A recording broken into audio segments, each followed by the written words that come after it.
binaklas and then pinalitan ko na yung mga terminal or sakit na XLR. Ito yung mga yun. Ano ito? Plastic lang din naman. Kaya sa namin dalawa, ito. Nagaganda, baklas na yung mga pins niya. Tapos, nagkamali ako ng bili. Imbes na padiretso, ang nabili natin is taob. Yan, yung babae na sakit ng XLR. For today's video, bali, may dinala rito si Tropa. Bali, masugid na tuber na natin to kasi laging may dinadala na unit dito sa akin. Una sa lahat, maraming salamat sir sa pagkakapatiwala mo sa unit. Bali pinakuan lang din pala to, pakisuyo sa kanya na dito dalhin sa atin si J. Morse Morong. Yun o, shoutout sir ha. Maraming salamat, inulit ko. Bali power amplifier na LPX12. Ang sabi nito Lexus daw ito eh. Dinikitan lang ng QSA ng may-ari, pero ang nakalagay daw dito Lexus daw ito. Hindi lang ako sigurado ha. Correct nyo na lang ako kung mali ako. Baka mamaya hindi naman Lexus ito eh. Sa mga nakakaalam comment na lang diyan kayo sa may diyan sa may comment section. LPX na 12 yung model. Yan, power amplifier. Ang pan lang siya, 2RU siya, pero grabe, ang bigat. Kumpara ko siya sa mga ibang mga amplifier, ang bigat ito. Aging ko muna yung laman loob niya bago ko kwento kung ano yung mga issue. Ayan. Angas oh. Angas yung paggagawa. Ayan, sa mga nag-iiyak sa SMD, ayan, SMD ito ha. Kung sabihin na lang natin kung Lexus ito, ibig sabihin, hindi maganda to kasi SMD. Ayan, ayun, balik tayo. Eh, dinala to dito sa akin. Hindi ko lang ma-recall yung usapan namin kung umiilaw ba lahat ng ilaw dito sa may channel 1 or hindi umiilaw. Parang ganun eh. Ayan, tapos, eto, naiwan yung socket. Hindi na matanggal oh. Hindi na siya matanggal. Tapos, pinapapalitan sa akin lahat ng mga socket input dito. Yung male and then female na XLR input. Yan, pinapapalitan sa atin. Kasi okay naman ito. Umaandar na naman ito. Yan lang yung nagiging concern niya. Tapos dito sa may ilaw. Hindi lang ako sigurado kung umilaw na steady or hindi umilaw. Mamaya malaman natin yan kapag nilagyan natin ng input. Ayun, bago natin simulan to gawin, siyempre, promotion muna tayo agad, siyempre. Sa mga hindi pa nakapag-follow, paki-follow, and siyempre, paki-share na mga walang kwentang video natin sa my Facebook, YouTube channel. Sa mga hindi pa nakapag-subscribe, paki-subscribe, like, share, and then siyempre, paki-hit ng bell button sa gilid para updated ka sa mga susunod na video na i-upload ko. Bali, kung itatanong nyo sa akin yung voltahe nito, kung ilan yung voltahe niya, wala nakalagay. Primary lang nakalagay, to 20 volts. Pero yung out niya, wala nakasulat. Inanap na namin dito, wala siya nakasulat. Pero sinukat ko na ito, nasa 112 yung high. Tapos yung low niya is hatiin yung 112, hindi 56. Yan, 56 112. Nakatutar siya.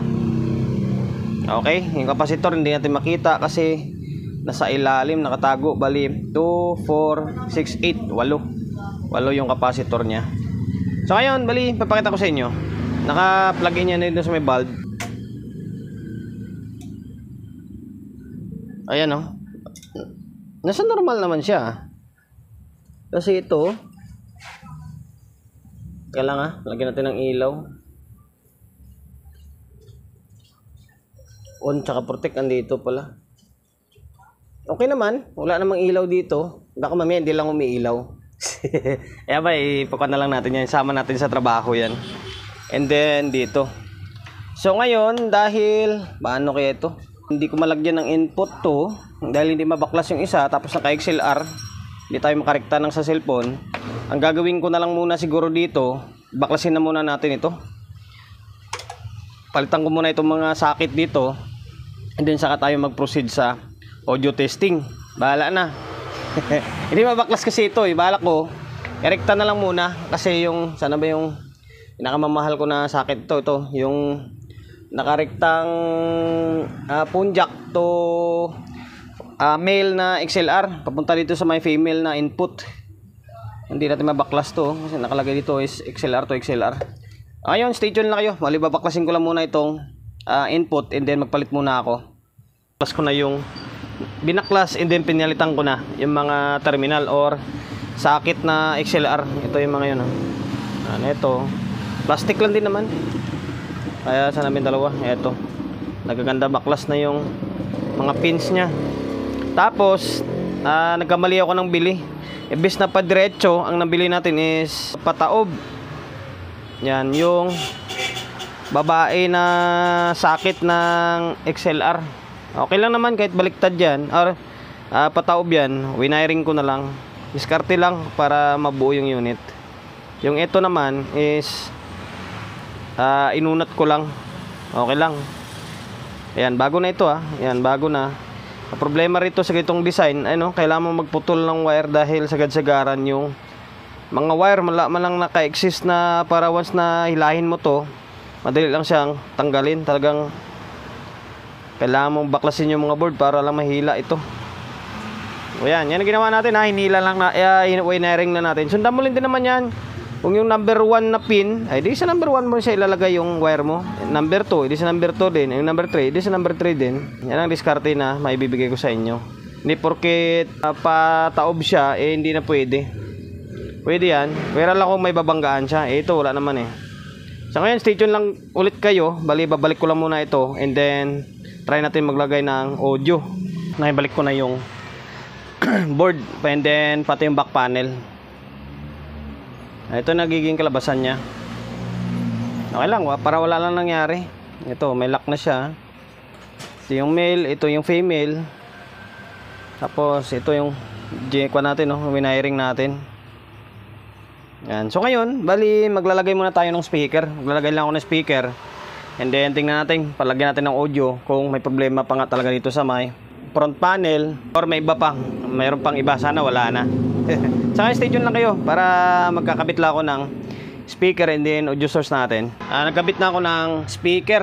Bali, 4. Yun yung pa natin ito, bulilit natin. Dalawang sa baba, dalawa sa gitna.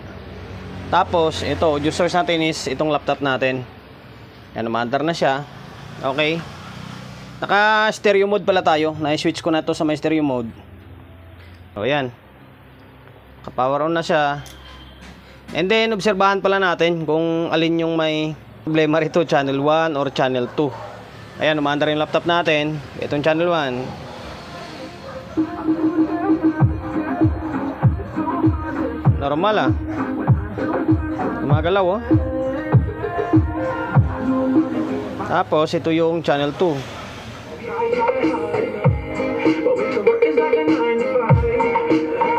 Mali. Channel 2 pala yung may problema. Wala maandar. Nasa normal yung audio, pero walang lumalabas na indicator dito. Hindi nag-indicate yung signal.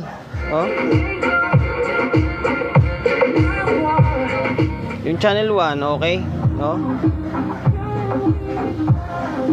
Magalaw Sabihin, yung channel 2 pala yung may problema. Okay, alam na natin kung alin yung may problema, channel 1 or channel 2. Nasa channel 2 siya. Tayo muna natin to. So ngayon, punta tayo rito. Focus tayo rito sa may front panel. Tingnan natin kung dito yung problema or nasa relay section. Baka dito lang, baka nagkapundi ilaw na. Nagkapundi yung ilaw or baka kinalawang, baka naputol. So ngayon, stay tuned lang kayo. Bali, goods na yun dun sa may back panel natin. Mapunta tayo dito sa may front panel nya. Stay tuned. Binaklas ko na yung front panel. And then itong board sa may mga indicator. Ito, buhay na nga siya Ang ginawa kong style wala naman palang problema. Walang problema. Akala ko sira itong IC. Ito. Tapos or sira mga ilaw or mga pondi. Hindi naman Sinubukan kong ipinagpalit. Ito. Pagpalitin itong ito tsaka ito, pag binobulyum mo, imilaw ito. Tapos kapag ilipat mo, sa kabila naman yung wala. Sabi ko parang wala yung linya. Yun pala, kasi yan, nahila pala, hindi pala nakabaon. Ayan, binaon ko na, naging okay na ito. Yan, hindi pala, buo yung IC. Siyempre, pag mga ganyang siste, ang una-una mong pagdiskitahan dyan, siyempre yung ilaw, baka pundi yung ilaw, or sira yung IC. Eh buo naman eh. Pinagpalit ko sila ng socket, yung supply dito, nilagay ko siya sa ilalim. Umilaw naman lahat ito eh. Ibig sabihin, buo yung ilaw, buo yung IC. Ibig sabihin, yung nilipat ko siya dito, nawala yung sa taas, doon galing sa may linya. Ayun, babaybayin mo lang yan. Yan, papunta siya dito. Nakita ko ito, nakangat pala. Angat. Kung binalik ko, naging okay na siya. So ngayon, ito, pakita ko sa inyo. Oh, ayan. Umilaw na siya, oh. Hindi lang pantay kasi naka-stereo tayo eh. Pag naka-stereo mode ka, hindi talaga patay yung audio. Left, right. Umilaw na siya, oh. Tapos ito yung channel 1.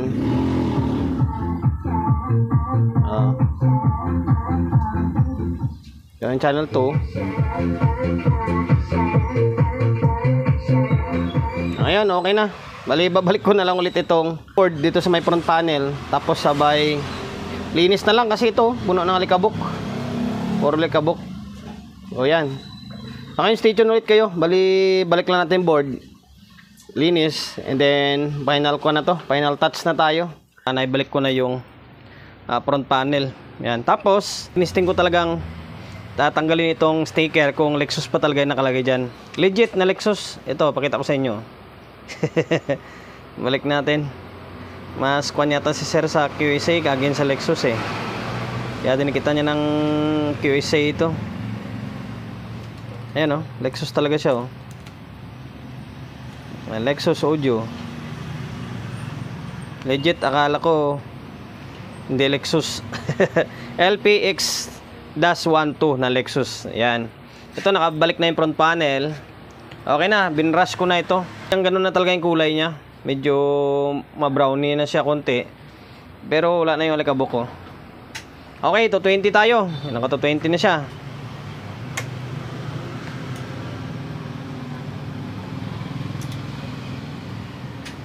Okay, sige. Channel 1.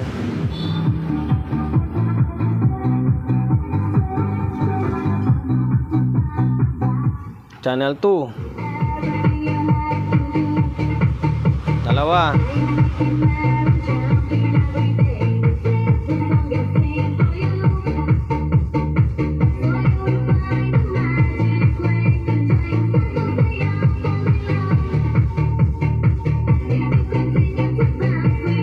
Copyright tayo. Yun, bali okay na. Hanggang dito na lang yung walang kwentang vlog natin. Bali, yun lang naman yung ginawa natin eh. Pinalitan natin yung mga input and then links. Kasi input ito and then yung katabi nito ay link ito. Bago na yan. Sana ba yung mga luma niyan? Ito. Ito yung mga luma niya. 4 yan. And yung pinalit natin is yung pakurba. Ginawa na lang natin ng paraan. Nakawire na lang. Okay naman, umandar naman eh. And then, okay, malinis naman siya tingnan. Tapos nandito, yung hindi lang ako sigurado kanina kung yun talaga yung kaniser na baka dati na talaga yun na hindi umiilaw yung channel 2. Dahil nga siguro, kasi nagpalit din sila ng pan nito eh. Oh. Baka hindi nila naibaon ng todo yung socket na ito. Ngayon, okay naman na eh.